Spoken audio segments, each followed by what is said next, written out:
egunon! Zenbat denbora egia etorri gabe Garrasi taberna, oso ezaguna da egian, Bai, eta mundu osoan.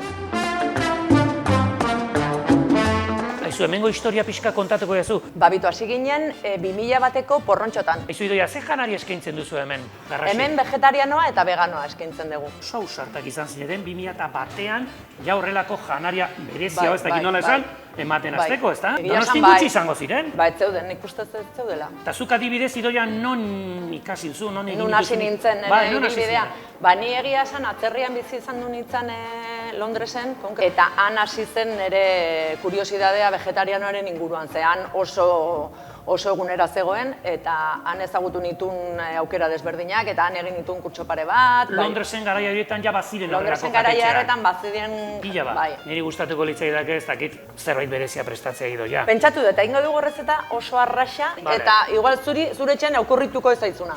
Venga, bagozen Venga. Idoia. Gustatuko zait, seguro, gehiena gauza.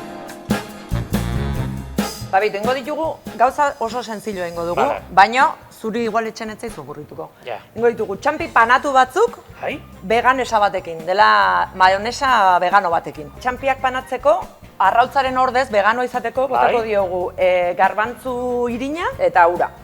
Txampiak, hola, puska... Potolitos. Potolitos, Erdi. gero jarriko ditugu tipo pintxo moruno. Orain pasako ditugu ogi raiatutikan.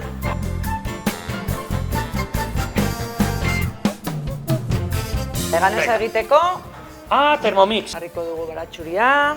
Vale. Aizu eta alioli vegano hau edo veganes hau egiteko arrautzaren ordez zer erabiltzen? Ba, soja esnearekin egiten da hoberena, beste esne vegetalarekin kostatzen zaio gehiago. Perrexila pixkat, Oso ongi. poliki eta sartzen dugu olioa. Ah, olioa. Dituzte tekstura. Bai. Ez ez daka maionesan enbidiarik. Ez. Bueno, Ido, placer bat izan da zurekin egotea, asko dakizu, eta oso nazaratazuk badakizu. Horrela jarraitu, Ido? Vale, Oso eskerrik itxura asko. nadaka. Aio! Aio! Garrasi tabernak lortu du nire kalitatezko seioa. Hora, Garrasi, aupa Ido! Do you like the champignon? Oan ordu politia dut champignoia bat jateko. No, no like the champignon, okay. Hor, dirua baino hobeda pintxo bat probatzea. Norbaitek pintxo bat probatu nahi? Jan behar, Nahi bazu bai. eske, eran egun kendu zeaten agina. Gustatuko litzaizuke horrelako pintxo bat probatzea. Bukatu behar duzu esaldia.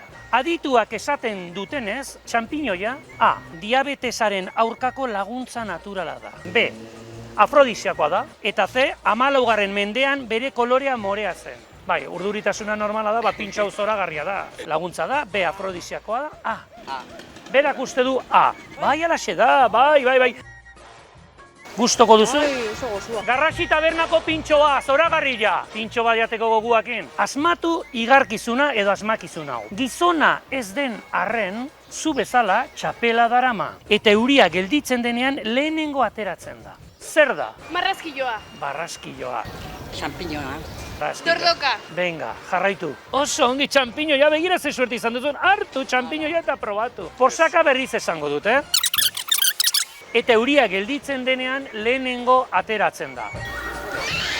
Ze izan daiteke? Champiño. Oso ongi txampinoia!